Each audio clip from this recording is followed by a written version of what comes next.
Hey fam, welcome to Jack the Jeep. So today we're going to be cleaning up the CJ7 a little bit. We're going to work on the back fenders and take those bolts and nuts off there. We're also going to move to the front, and there's some little screws from the old fenders we're going to be removing. We're going to be prepping all this for the decals.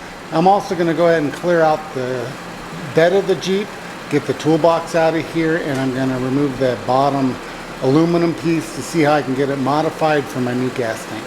Stay tuned. Jack the Jeep.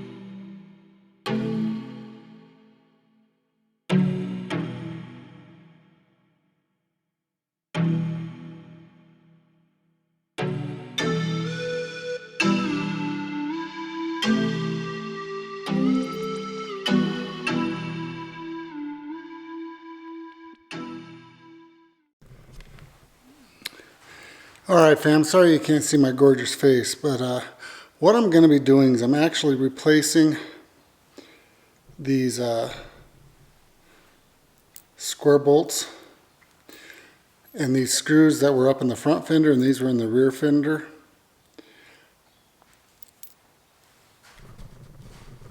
I'm going to replace those with this right here. The little aluminum cap. It goes on. There we go. It goes on there, and then I also bought some lock nuts that are going to go on the back of these. That way it's snug and they shouldn't rattle loose. Where these ones were rattling like crazy, some of them were loose. Actually, all of these skinny ones, once I got it loosened a little bit, I just unscrewed them by hand, so you could tell that they were. One of these were actually so seized up on the bolts that it actually broke the bolt in half. So I'll be replacing them, like I said, with these. Should be nice, should look clean. Anyway, back to it. So what I decided to do is every single one of these holes on the back fenders, I know that some of them don't have much of a purpose, but I'm actually going to put all of them with this little fastener on it. Every single hole. I don't like holes, so I'm going to fill them all in. Now the reason I can do this without doing the decals next is because the decals are actually going to go up above it. I will be covering these ones, which is fine because some of them are chipped. And I'm going to go back and snug them all down once I have them all on there. Alright guys, so what I'm going to do is, because there's a different size and circumference, I'm going to actually go through and punch these holes a little bigger and then end up putting these on the front also, just to cover these holes. The guy that owned it before me had fenders on it and he ripped them off, and I only got one of the two back, so I'm just going to fill them with this instead of putting the front fenders on, especially because I went with 40s and they may hit still, so who knows. Anyway, back to work.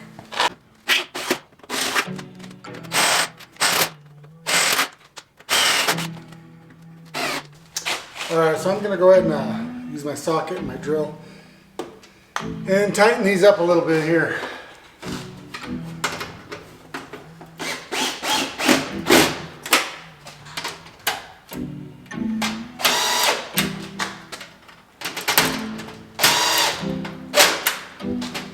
Once I'm done with this, I'll use the socket and an Allen wrench and go back over it again just to make sure.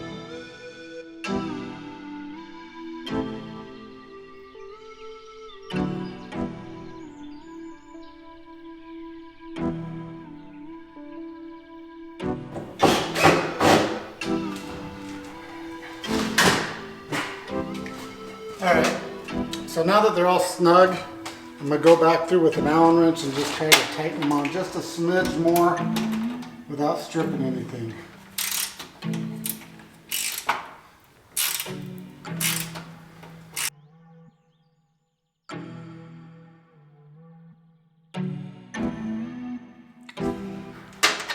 I'm not really a fan of the look of this, but it's a hell of a lot better than having the bolts or the nuts sticking out or the raw hole. So I'll take it. It looks a little gaudy, but I guess, you know, gaudy goes good with the name of the Jeep. So anyway. All right, fam, so I'm gonna go ahead and show you guys what it looks like without the bolts and with the new inserts. Yes, there are a lot of them all over. I'll show you the front too.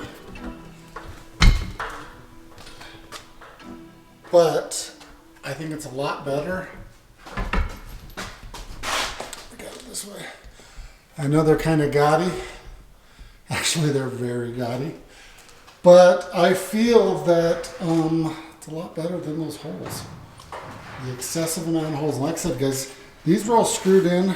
I don't know why there was a double hole, but there were holes from the front fenders. I ended up trying to fill this one in. Where is it? Right down here. That was empty. Come back here. All the way across. There's a lot of them. I get it. I understand that. But better than raw holes. Let me straighten this camera. There we go. All right, so it's a lot better than just raw holes on it. Now what we're going to do, I told you guys I wanted to clean out the back of this and get all this stuff out of here. And I did. Let me show you kind of what it looks like. Kind of overwhelming, but here we go. All right, so yeah, I ended up doing this. There's a lot of rust here, but you know, in the next probably 3 to 5 years, I'll probably have to strip this down and redo this whole Jeep anyway with the paint. But in the meantime, let me show you kind of what I did. I disconnected the gas, the rear intake. That way I could actually use the tailgate. And I like the idea of having this accessible. I'm not exactly sure what I'm going to do yet, but I'm going to move the camera closer so you guys can kind of see this hot mess that's in here. All right, so basically why I disconnected the fuel, that way, besides just opening the tailgate, was that I needed to get to everything in here. He actually had it, let me find one, pretty chintzy right here. He had all of the back screwed in with these little ones, and probably 5 of them broke, so I had to do a little prying, but I got it. Now he had this toolbox in here. I like the idea of it, but with the tailgate up, this is a tall Jeep as it is. It's kind of hard to get in and out. So first things first, we had to get rid of this toolbox. There we go. All right, guys, so I know that I had to get this out, but I also knew that the only way to do that was to disconnect the fuel intake from the rear tailgate. So we actually had these that cover the rear shocks. They were actually siliconed in, and I don't think my mechanic ever would have known that, to remove it, to be able to get to those when I redo my shocks. So I'm going to put those back there just for a second.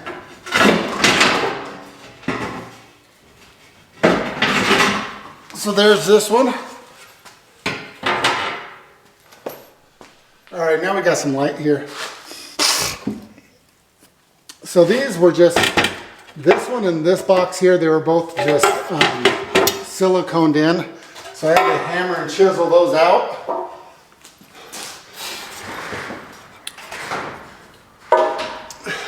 And then this is actually in 2 sections. One here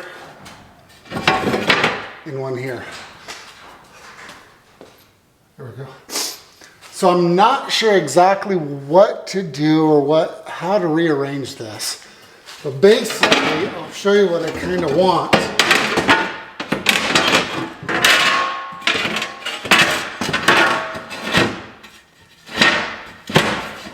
kind of what I need for that matter. Is what I'm thinking here, I may leave these open. Leave a comment below on kind of what I should do with this. I'm either going to leave it open, that way they're accessible, or I just don't know. I could leave them open, but the catch is, here's what I want to do next. I think I'm going to put a little frame around it in there. Basically, it's going to go right there. Center it. That's going to be the new fuel. I'm debating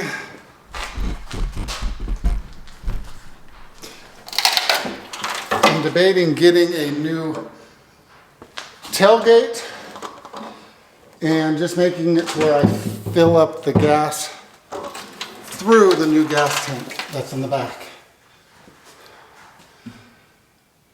But I don't know. It's a project.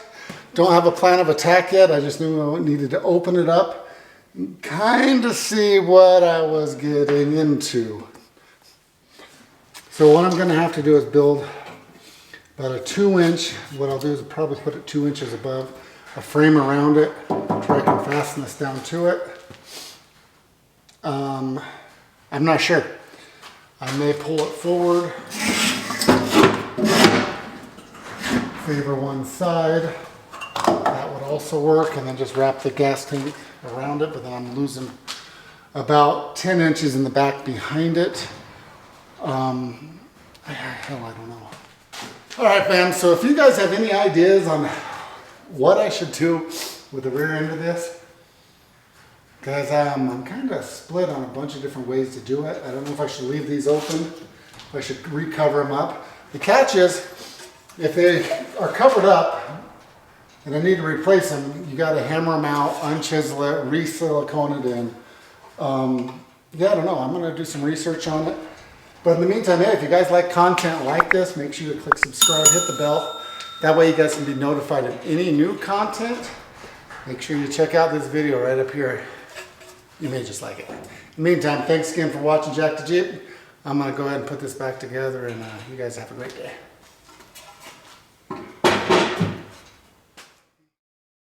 You can call me stupid.